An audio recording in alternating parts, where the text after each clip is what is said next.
ভাই কি করছো? এই যে সিঁড়ি প্লাস্টার করছি। এরকম সিঁড়ি? এটা ডিজাইনের সিঁড়ি, উপর দিকেও যেরকম ধাপ থাকবে, নিচের দিকেও সেরকম ধাপ থাকবে। বেশি মজবুত হয় কোন সিঁড়িটা, এই সিঁড়িটা না নর্মাল সিঁড়িটা? নর্মাল সিঁড়িটা নর্মাল সিঁড়ি। এই খালি পাতালে রড পড়ছে, লম্বাতে তো করছে বেশি না। আর আমার নর্মাল সিঁড়িতে লম্বাতেও করছে, পাতালেও করছে। খরচা কোনটা বেশি? খরচা এইটাতে বেশি। তুমি দর্শক দিন কি বলতে চাও? তোমার সত্যি আর কি বলবো ভাই, এত কষ্ট করে কাম করছি, কেউ লাইক কমেন্ট শেয়ার সাবস্ক্রাইব করবে না। আমরা গরিব মানুষ, আমরা যদি গৃহস্থ হতাম, যদি টাকা থাকতো, কোনো ব্যাপার ছিল না।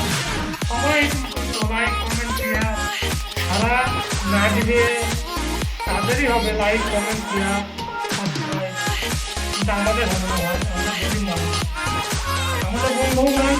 কত রকম ডিজাইন করতে পারো সিঁড়ির? সিঁড়িতে আমি 3 থেকে 4 রকম ডিজাইন জানি। যেমন সিঁড়িটা ডিপ দিয়ে যাবে, দুই সাইডে ফাঁকা রাখা যাবে, কিন্তু ভাব দেওয়া হবে, তলে ফাঁকা রাখা যাবে। সবচেয়ে কোন সিঁড়িটা ভালো, নর্মালটা না এটা? সব থেকে নর্মালটাই ভালো। নর্মালটা।